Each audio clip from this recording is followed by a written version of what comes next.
أعوذ بالله من الشيطان الرجيم بسم الله الرحمن الرحيم رب اشرح لي صدري ويسر لي أمري واحلل عقدة من لساني يفقهوا قولي. அல்ஹம்துலில்லாஹ். கடந்த சில பதிவுகளில் நாம் திருக்குர்ஆன் அருளப்பட்ட வரலாறு மற்றும் திருக்குர்ஆன் தொகுக்கப்பட்ட வரலாறு இது சம்பந்தமான செய்திகளை பார்த்து வருகிறோம். இது இந்த வரிசையில் கடைசி பகுதி. நாம் குறிப்பாக என்ன பார்த்து வருகிறோம் என்றால், திருக்குர்ஆனில் மூலப்பிரதியில் இல்லாத பிற்காலத்தில் சேர்க்கப்பட்ட செய்திகளை பற்றி பார்த்து வருகிறோம். இது நாம் குறை கூறுவதற்காக எந்த ஒரு விஷயத்தையும் பகிர்ந்து கொள்ளவில்லை. எதற்காக நாம் இதை சொல்கிறோம் என்றால், இன்று குர்ஆனை வாசிப்பவர்களுக்கு எது உண்மையிலேயே குர்ஆன், எது பிற்காலத்தில் சேர்க்கப்பட்டவை என்பதை பிரித்து தெரிந்து கொள்ள வசதியாக இருக்க வேண்டும். இல்லையென்றால் ஒரு சில விஷயங்களை உண்மையிலேயே இது அல்லாஹ்தான் சொல்லியிருக்கிறான், அல்லாஹ்தான் இது போன்ற விஷயங்களை செய்ய சொல்லியிருக்கிறான் என்பது போன்ற எண்ணங்களை இன்றைக்கு அச்சிடப்படக்கூடிய குர்ஆன் ஏற்படுத்திவிடும். அதனால் இந்த விஷயங்களை நாம் தெரிந்து கொள்வது அவசியம். இன்றைய பதிவில் முதலாக நாம் என்ன பார்க்க போகிறோம் என்றால், நிறுத்தல் குறிகள். குர்ஆனில் சில இடங்களில் நிறுத்தல் குறிகள் இடப்பட்டிருக்கும். ஒரு சில இடங்களில் சே அப்படின்னு சொல்லிட்டு போட்டிருக்கோம். ஒரு இடத்துல ஜீம்னு சொல்லிட்டு போட்டிருக்கோம். இன்னும் சில இடங்களில் வாவ் அப்படின்னு சொல்லிட்டு போட்டிருக்கோம். சில இடங்களில் மீம் அப்படின்னு சொல்லிட்டு போட்டிருக்கோம். சில இடங்களில் காஃப் என்று போட்டிருக்கோம். சில இடங்களில் லாம் அலீஃப், சில இடங்களில் சாத், சில இடங்களில் சாது லாம் ஏ, இப்படி ஏராளமான சின்ன சின்ன சின்ன சின்ன எழுத்துக்களில் குர்ஆன் முழுக்க நிறுத்தல் குறிகள் அப்படிங்கிற பேரில் போட்டிருப்பாங்க. அதில் சில இடங்களில் என்ன சொல்லியிருப்பாங்கன்னாக்கா, ஒவ்வொரு நிறுத்தல் குறிக்கும் அவர்கள் விளக்கம் சொல்லியிருப்பாங்க. எப்படின்னா, சில இடங்களில் நிறுத்துவது அவசியம் அப்படிங்கிறதுக்காக சில நிறுத்தல் குறிகளை போட்டிருப்பாங்க. சில இடங்களில் நிறுத்துவது சிறந்தது, சில இடங்களில் நிறுத்தாமல் ஓதுவது சிறந்தது, சில இடங்களில் நிறுத்துவதும் நிறுத்தாமல் இருப்பதும் சமம்தான். இது மாதிரி குர்ஆன் பூராவும் இந்த நிறுத்தல் குறிகள் எல்லா இடத்திலும் காணப்படும். இது குர்ஆனுடைய மூலப்பிரதியில் கிடையாது. அது மட்டும் இல்லாமல் இந்த குறியீடுகளுக்கு அவர்கள் விளக்கம் சொல்கிறாங்க இல்லையா, இதற்கு இது போன்ற சட்டங்களுக்கு எந்த ஒரு ஆதாரமும் நமக்கு கிடையாது. இது கூட பரவாயில்ல. சில இடங்களில் என்ன எழுதியிருப்பாங்கன்னாக்கா, இந்த இடங்களில் நபிகள் நாயகம் ஸல்லல்லாஹு அலைஹி வஸல்லம் அவர்கள் நிறுத்தியுள்ளார்கள், இந்த இடங்களில் ஜிப்ரீல் அலைஹிஸ்ஸலாம் அவர்கள் நிறுத்தியுள்ளார்கள். உதாரணமாக சொல்லப்போனால் 3வது அத்தியாயத்தில் 3வது சூறாவில் வரக்கூடிய 94வது வசனத்தில் ஜிப்ரீல் அலைஹிஸ்ஸலாம் நிறுத்திய இடம் அப்படின்னு சொல்லிட்டு ஓரத்தில் பிரிண்ட் பண்ணியிருப்பாங்க. இது போன்று அவர்கள் சொல்வதற்கு எந்த ஒரு கிதாபிலும் எந்த ஒரு நூலிலும் எந்த ஒரு ஆதாரமும் கிடையாது. அதனால் இந்த விஷயங்களை எல்லாம் நாம் கவனமாக கொண்டு குர்ஆனை ஓத வேண்டும். நபிகள் நாயகம் ஸல்லல்லாஹு அலைஹி வஸல்லம் அவர்கள் குர்ஆனை ஒவ்வொரு வசனத்திலும் நிறுத்தி நிதானமாக ஓதுவார்கள். அதுக்கு ஆதாரம் இருக்குது. அது இல்லாமல் இவர்கள் குறிப்பிடக்கூடிய அந்த குறியீடுகள் இருக்கு இல்லையா, அதுக்கும் அது சம்பந்தமாக இவர்கள் கூறுகின்ற அந்த சட்டங்களுக்கும் எந்த ஒரு ஆதாரமும் இல்லை. இது எல்லாம் அவரவர்கள் விருப்பப்படி எந்த இடத்திலும் நீங்கள் நிறுத்தி வாசிக்கலாம், எந்த இடத்திலும் நிறுத்தாமல் வாசிக்கலாம். இதனால் எந்த ஒரு பிரச்சனையும் கிடையாது. அடுத்து குர்ஆனில் எடுத்துக்கிட்டோம்னாக்கா, சில வேண்டாத ஆய்வுகள்னால் இவர்கள் நடத்தி இருப்பதை பார்க்க முடியுது. என்ன? 18வது சூரா கஹஃப். இந்த அத்தியாயத்தில் 19வது வசனத்தில் வல் யதலத்தஃப் அப்படின்னு சொல்லிட்டு ஒரு வார்த்தை, அந்த வார்த்தையை மட்டும் பெருசாக எழுதியிருப்பாங்க, பெரிய சைஸ் எழுத்தில். என்னன்னாக்கா, குர்ஆனில் உள்ள எல்லா எழுத்துக்களையும் எண்ணி அதில் சரிபாதி இடமாக இந்த சொல் இடம்பெற்றிருக்குது அப்படின்னு சொல்லிட்டு அந்த ஓரக்குறிப்பில் போட்டிருப்பாங்க. இப்படி எழுத்துக்களையோ அல்லது புள்ளிகளையோ குறியீடுகளையோ எண்ணி நாம் நோட் பண்ணி வச்சுருக்கிறதுக்கு அல்லாஹுவோ அவனது தூதரோ நமக்கு எந்த ஒரு கட்டளையும் இடல. குர்ஆனில் இந்த வார்த்தை நடுவில் அமைந்திருப்பதனால என்ன கருத்தை இவர்கள் நமக்கு சொல்ல வராங்க, அதிலிருந்து எந்த ஒரு கருத்தும் எந்த ஒரு பாடமும் நமக்கு கிடைக்கல. அதனால் இதுவெல்லாம் வேண்டாத ஆய்வு. இதனால் திருக்குர்ஆனோட விளையாடுற மாதிரி அமையும். இது போன்ற விஷயங்களை குர்ஆனில் சேர்க்காமல் இருந்திருந்தால் அடுத்து இன்று அச்சிடப்படுகின்ற குர்ஆன்களில் என்னன்னாக்கா, ஒவ்வொரு சூறாவுக்கும் ஆரம்பத்தில் இது மக்கி, இது மதனி. அதாவது மக்கி என்றால் மக்காவில் இறக்கப்பட்ட சூரா, மதனி என்றால் மதினாவில் அருளப்பட்ட சூரா அப்படின்னு சொல்லிட்டு அர்த்தம். உஸ்மான் ரலியல்லாஹு அன்ஹு அவர்கள் தொகுத்த குர்ஆனுடைய மூலப்பிரதி இருக்கு இல்லையா, இந்த அத்தியாயம் மக்காவில் அருளப்பட்டுச்சு, இந்த அத்தியாயம் மதினாவில் அருளப்பட்டுச்சு அப்படின்னு சொல்லிட்டு எந்த ஒரு குறிப்பும் கிடையாது. ஆனால் இன்றைக்கி உலகம் பூரா அச்சிடப்படுற எல்லா குர்ஆன்களிலேயும் இது மக்காவில் அருளப்பட்டது, இது மதினாவில் அருளப்பட்டது அப்படியெல்லாம் அச்சிடப்பட்டு வருவதை நாம் பார்க்க முடியுது. இப்படி ஒரு வசனத்தையோ அல்லது ஒரு சூறாவையோ மக்காவில் அருளப்பட்டது அப்படின்னு சொல்லிட்டு சொல்கிறதாக இருந்தால் அதற்கு தக்க காரணமும் தக்க சான்றுகளும் வேணும். ஆனால் இப்படி அவர்கள் முடிவு செய்வதற்கு சரியான எந்த ஒரு சான்றும் கிடையாது. இன்னும் சொல்லப்போனால் சில சூறாக்கள் இருக்கு இல்லையா, சில சூறாக்கள் நபிகள் நாயகம் ஸல்லல்லாஹு அலைஹி வஸல்லம் அவர்களுடைய மக்கா காலத்திலும் மதீனா காலத்திலும் சேர்த்து அருளப்பட்டுச்சு. உதாரணமாக சூரா பக்கரா இருக்கு இல்லையா, நபிகள் நாயகம் ஸல்லல்லாஹு அலைஹி வஸல்லம் அவர்கள் மக்காவில் இருக்கும்போது அது அருளப்பட ஆரம்பிக்குது.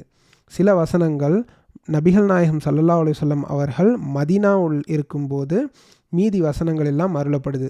இப்போது இந்த சூரா பக்கராவை எடுத்துக்கிட்டு மக்கி அப்படின்னு சொல்லிட்டு பெயரிட முடியுமா, மதனி அப்படின்னு சொல்லிட்டு பெயரிட முடியுமா? அதனால் இது ஒரு தப்பான பெயரிடுதல், இது தேவையில்லாத ஒன்றும் கூட. அது மட்டும் இல்லாமல் ஒரு வசனத்துக்கு மக்கி அப்படின்னு சொல்லிட்டு பெயரிடுறா இருந்தாக்கா அதில் ஒரு சில விஷயங்களை கொண்டு தீர்மானிக்க முடியும். என்னென்ன விஷயங்கள்? உதாரணமாக ஒரு குர்ஆனுடைய வசனம் போரை பற்றி பேசுகிறது அப்படின்னு சொல்லிட்டு சொன்னால் நிச்சயமாக இது மக்காவில் அருளப்பட்டிருக்க வாய்ப்பே இல்லை. ஏனென்றால் நபிகள் நாயகம் ஸல்லல்லாஹு அலைஹி வஸல்லம் அவர்கள் மக்காவில் இருக்கும் வரைக்கும் போருக்காக எந்த ஒரு கட்டளையும் இடப்படவில்லை அல்லாஹ்விடமிருந்து. அதனால் இதை கொண்டு இது மக்காவில் அருளப்படவில்லை அப்படின்னு சொல்லிட்டு தீர்மானிக்கலாம். அதே போன்று குற்றவியல் சட்டங்கள் குறித்த வசனங்கள் எடுத்துக்கொண்டால் இதுவெல்லாம் மதீனாவில் அருளப்பட்டது. ஏன்னா குற்றவியல் சட்டங்கள் எல்லாம் எப்போ அமுல்படுத்த முடியும்? கிரிமினல் லாஸ்னால் ஒரு அரசாங்கம் இருந்தால்தான் அதை அமுல்படுத்த முடியும்.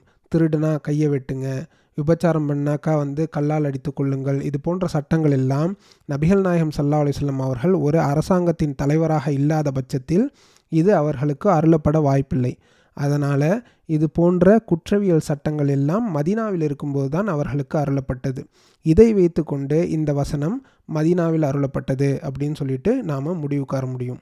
ஆனால் ஒரு சில சூறாக்கள் எந்த ஒரு காரணமின்றி இது மக்கி, எந்த ஒரு காரணமின்றி இது மதனி அப்படின்னு சொல்லிட்டு அவரவர் விருப்பம் போல் அவரவர்கள் பெயரிட்டிருக்கிறத நம்மளால் பார்க்க முடியுது. உதாரணமாக குர்ஆனுடைய கடைசி 2 அத்தியாயங்கள் இருக்கு இல்லையா, 113வது அத்தியாயம், 114வது அத்தியாயம், அது ஆக்கா அப்துல் மஜீத் பாக்கவி அவர்கள் மொழிபெயர்த்துள்ள குர்ஆனில் பார்த்தோம்னாக்கா அதை அவர்கள் மக்காவில் அருளப்பட்டவை அப்படின்னு சொல்லிட்டு போட்டிருப்பார். அதே அத்தியாயங்களை KA நிஜாமுதீன் மன்பை அவர்கள் மொழிபெயர்த்து வெளியிட்டுள்ள குர்ஆனில் நீங்கள் பார்த்தீங்கன்னாக்கா அது மதீனாவில் அருளப்பட்டவை அப்படின்னு சொல்லிட்டு குறிப்பிடப்பட்டிருக்கும். இப்போ இவங்க 2 பேரும் எந்த ஆதாரத்தின் பேரில் ஒரு ஆள் மக்காவில் அருளப்பட்டதுன்னு சொல்கிறாரு, ஒரு ஆள் மதீனாவில் அருளப்பட்டதுன்னு சொல்கிறாரு. இதுவெல்லாம் தேவையில்லாத குழப்பங்களை விளைவிக்குமே தவிர தக்க ஆதாரம் இல்லாமல் ஒரு சூறா மக்காவில் அருளப்பட்டதுன்னு சொல்கிறதும் தப்பு, ஒரு சூறா மதீனாவில் அருளப்பட்டது அப்படின்னு சொல்கிறதும் தப்பு. ஒரு சில வசனங்களுக்கு இது போன்று ஏதாவது தக்க சான்று ஹதீஸின் அடிப்படையில் நமக்கு கிடைத்தால் அதை நாம் நம்பலாம். மற்றபடி எந்த சூறா எங்கே இறக்கப்பட்டிருந்தாலும் நமக்கு அது சம்பந்தமாக எந்த ஒரு பிரச்சனையும் கிடையாது. இது போன்ற விஷயங்களை எல்லாம் தவிர்க்க வேண்டும். இது சம்பந்தமாக இன்னும் ஒரு விஷயம் என்னன்னாக்கா, எந்தெந்த அத்தியாயத்திலெல்லாம் யா ஐயுஹன்னாஸ் மனிதர்களே அப்படின்னு சொல்லிட்டு வருதோ அவையெல்லாம் மக்காவில் அருளப்பட்டவை அப்படின்னு சொல்லிட்டு ஒரு அளவுகோல் வச்சுருப்பாங்க. இந்த அளவுகோலுக்கு எந்த ஒரு சான்றும் கிடையாது. குர்ஆனில் இருக்கிற 4வது அத்தியாயம் மதீனாவில் அருளப்பட்டது தான். ஆனால் அந்த அத்தியாயத்தில் முதல் வசனத்திலேயே யா ஐயுஹன்னாஸ் அப்படின்னு சொல்லிட்டு இருக்கும். அப்போ இந்த அளவுகோல் தப்பாயிருது. அதே மாதிரி இன்னொரு அளவுகோல் சொல்லுவாங்க, என்னன்னாக்கா எந்தெந்த வசனங்களில் யா ஐயுஹல்லதீன ஆமனு நம்பிக்கை கொண்டவர்களே அப்படின்னு சொல்லிட்டு அழைக்கக்கூடிய அந்த வசனங்கள் இருக்குதோ அதுவெல்லாம் மதீனாவில் அருளப்பட்டுச்சு அப்படின்னு சொல்லிட்டு சொல்லுவாங்க. ஆனால் மக்காவில் அருளப்பட்ட 22வது அத்தியாயத்தில் 77வது வசனத்தில் யா ஐயுஹல்லதீன ஆமனு நம்பிக்கை கொண்டவர்களே அப்படின்னு சொல்லிட்டு சொல்லக்கூடிய அழைப்பு இடம்பெற்றிருப்பதை வந்து நம்மால் வந்து பார்க்க முடியுது. அதனால் இதுவும் வந்து மக்காவில் அருளப்பட்டுச்சா அல்லது மதீனாவில் அருளப்பட்ட வசனமா அப்படின்னு சொல்லிட்டு நாம் முடிவு செய்கிறதுக்கான அளவுகோல் கிடையாது. இதுவரைக்கும் நாம் என்னென்ன விஷயங்களை எல்லாம் பார்த்துருக்கோம் அப்படின்னாக்கா, அத்தியாயங்களுடைய பெயர்கள், சூறாக்களுடைய பெயர்கள், 30 பாகங்கள், 4, அரை, 3/4 பாகங்கள், சஜிதா அடையாளங்கள், நிறுத்தல் குறிகள், ருக்கூகள், சில எழுத்துக்களை வந்து பெருசாக எழுதுறது, சில வசனங்களுக்கு வந்து மக்கி மதனி அல்லது சில சூறாக்களுக்கு மக்கி மதனி அப்படின்னு சொல்லிட்டு தலைப்பு போட்டு எழுதுறது, இவை எதுவுமே வந்து குரானுடைய மூலப்பிரதியில் கிடையாது. இது எல்லாம் பிற்காலத்தில் சேர்க்கப்பட்டவை என்பதை நாம் தெளிவாக புரிந்து கொள்ள வேண்டும்.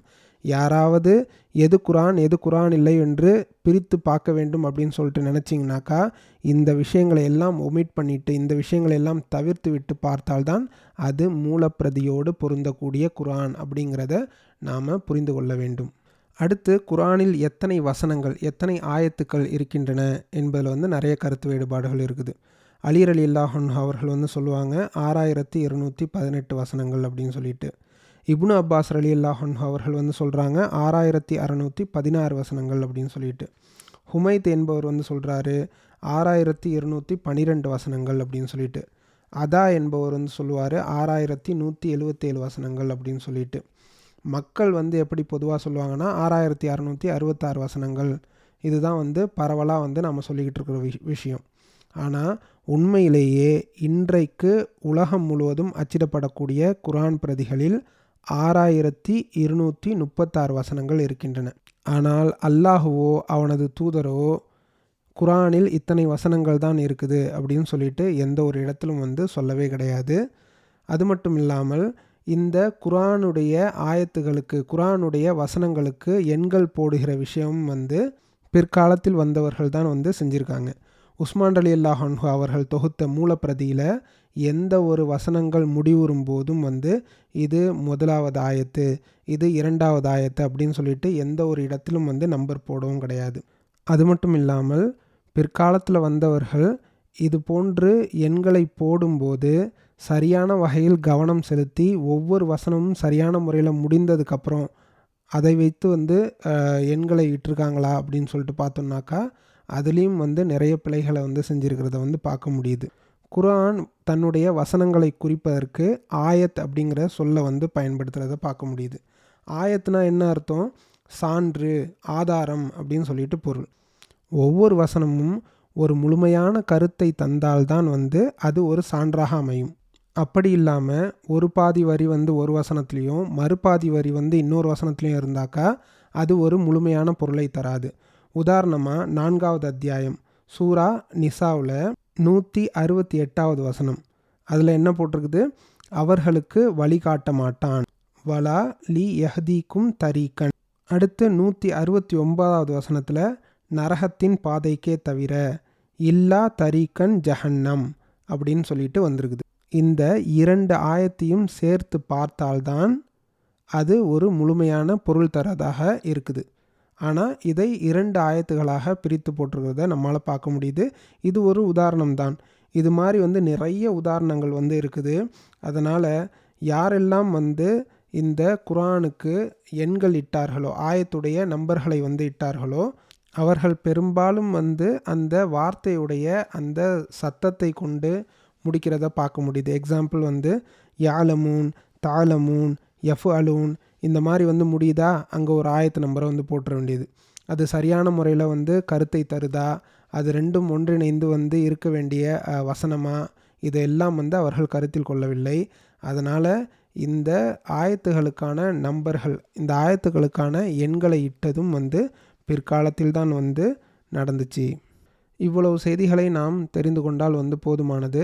இன்ஷா அல்லாஹ் வந்து இதையெல்லாம் புரிந்து குர்ஆனை சரியான முறையில் விளங்கி, எது குர்ஆனோ அதை குர்ஆன் அல்லாதவற்றிலிருந்து பிரித்து விளங்கி கொண்டு நாம் குர்ஆனை ஓத வேண்டும். பிற்காலத்தில் ஏதாவது குழப்பம் வந்தால் கூட எது குர்ஆன் எது குர்ஆன் இல்லை என்ற விஷயத்தில் வந்து நாம் தெளிவாக வந்து இருக்க வேண்டும்.